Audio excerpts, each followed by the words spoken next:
क्या होता है जब लोकतंत्र का सबसे बड़ा रेफरी यानी अंपायर ही मैच फिक्सिंग के आरोपों के कटघरे में खड़ा हो जाए?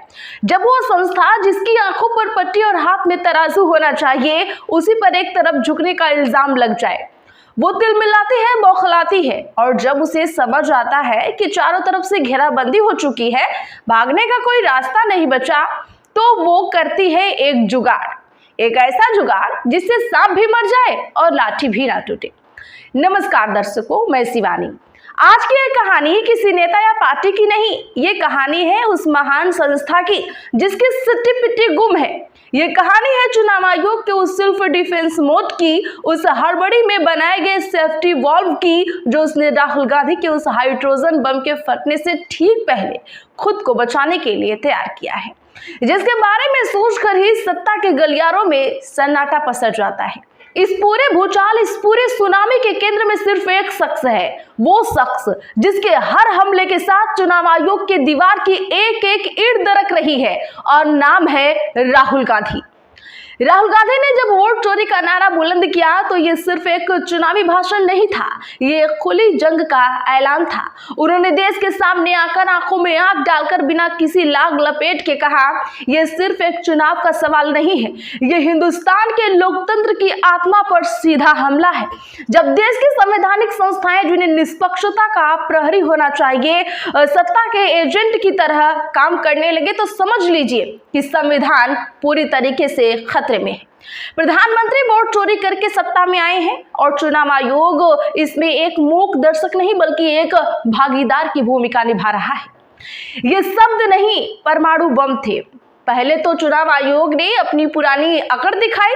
चीफ इलेक्शन कमीशन ने राहुल गांधी से हलफनामा मांगा, सबूत ना देने पर माफी की धमकी दी। उन्हें लगा कि विपक्ष का नेता है, नोटिस से डर जाएगा, बैकफुट पर आ जाएगा। लेकिन वो शायद भूल गए थे कि ये 2014 या 2019 वाला विपक्ष नहीं है।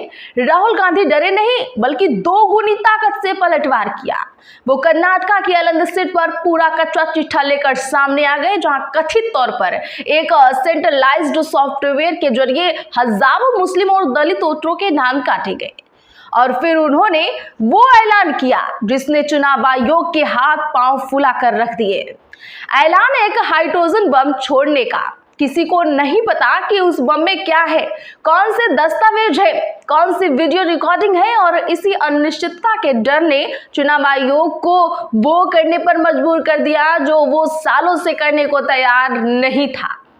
अचानक बिहार से ठीक पहले चुनाव आयोग एक नया नियम लेकर आता है, एक ऐसा नियम जिसे पहली ही नजर में देखकर लगता है कि विपक्ष की बहुत बड़ी जीत है। लेकिन रुकिए, शैतान हमेशा डिटेल्स में छिपा होता है। चलिए इस पूरे खेल को डिकोड करते हैं। पहले क्या होता था?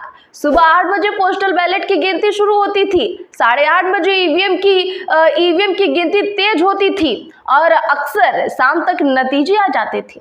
भले ही पोस्टल बैलेट गिने जा रहे हों, विपक्ष का आरोप था कि असली खेल यही होता है। आरोप है कि जब किसी कांटे की टक्कर होने वाली सीट पर बीजेपी का उम्मीदवार आखिरी राउंड में 500, 1000 या 2000 वोटों से हार रहा होता है, तो अचानक काउंटिंग ही रोक दी जाती है।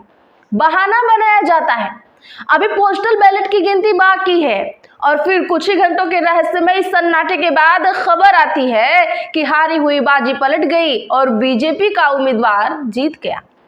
याद कीजिए 2020 का बिहार विधानसभा चुनाव, आधी रात का ड्रामा।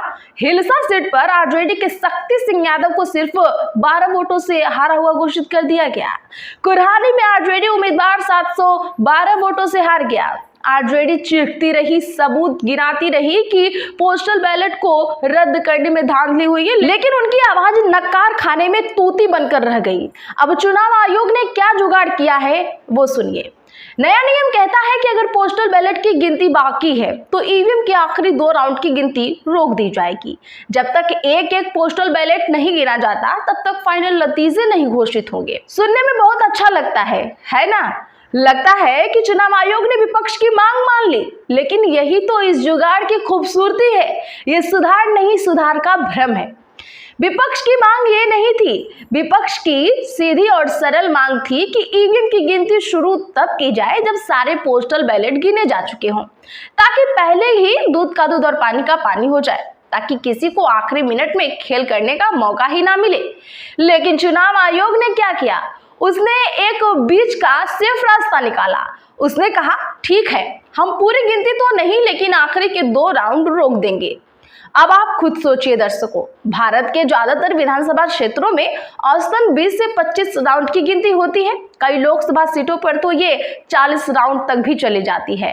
कई बार जीत हार का फैसला 18वें या 20वें राउंड तक ही शीशे की तरह साफ हो जाता है, जब जीत का अंतर 20 से 30 हजार वोटों का हो चुका होता है। ऐसे में 23वें या 24वें राउंड पर जाकर गिनती रोकने का क्या तुक है। ये तो ठीक वैसा ही हुआ जैसे कि किसी घर में बार बार चोरी हो रही हो और पुलिस कहे चिंता मत करो, अब से हम तुम्हारे घर के बाहर नहीं बल्कि 2 गली छोड़कर नाका लगाएंगे। यह नियम पारदर्शिता लाने के लिए नहीं बल्कि भविष्य में लगने वाले आरोपों से बचने के लिए एक सेफ्टी शील्ड है। यह चुनाव आयोग का वो मास्टर स्ट्रोक है जिससे वो कल को कह सके कि देखिए हमने तो विपक्ष की बात सुनी थी, हमने तो नियम बदल दिए थे। लेकिन सवाल ये है कि चुनाव आयोग को इस डैमेज कंट्रोल की जरूरत पड़ी ही क्यों? क्योंकि मामला सिर्फ एक नियम का नहीं है, मामला उसकी पूरी साख का है जो पिछले कुछ सालों में तार तार हुई है। याद कीजिए दिल्ली चुनाव 2020, तत्कालीन केंद्रीय मंत्री अनुराग ठाकुर और सांसद प्रवेश वर्मा ने खुलेआम भड़काऊ नारे लगवाए। चुनाव आयोग ने क्या किया, सिर्फ 3 दिन का प्रचार बैन, एक मामूली सजा देकर अपनी जिम्मेदारी से पल्ला झाड़ लिया। वहीं विपक्ष के नेताओं की छोटी छोटी शिकायतों को भी नजरअंदाज कर दिया जाता है। प्रधानमंत्री की सीट पर सवाल, बात सिर्फ छोटी मोटी सीटों की नहीं, देश के प्रधानमंत्री नरेंद्र मोदी की अपनी वाराणसी सीट पर जीत का अंतर लगातार घट रहा है। 2014 में 5,81,000 की लीड 2019 में घटकर 4,79,000 हुई और 2024 में सिमटकर सिर्फ 1.5 लाख ही रह गई। उनके प्रतिद्वंदी अजय राय ने तो खुलेआम इसे वोट चोरी करके मिली जीत करार दे दिया। तो जब देश के पीएम की सीट पर ही ऐसे सवाल उठे तो आम सीटों का क्या हाल होगा। ये तमाम उदाहरण हैं। राहुल गांधी के लगातार हमले और हाइड्रोजन बम की धमकी ने मिलकर एक ऐसा दबाव बनाया जहां चुनाव आयोग के लिए चुप रहना मुमकिन हो गया था। उसे अपनी कुर्सी हिलती हुई नजर आ रही थी। उसे पता था कि अगर जनता का भरोसा एक बार पूरी तरह से उठ गया तो इस संस्था का कोई मतलब नहीं रह जाएगा। इसीलिए ये नियम बदलाव का प्रतीक नहीं बल्कि डर का नतीजा है। ये सुधार की नीयत से नहीं बल्कि खुद को बचाने की नीयत से उठाया गया कदम है।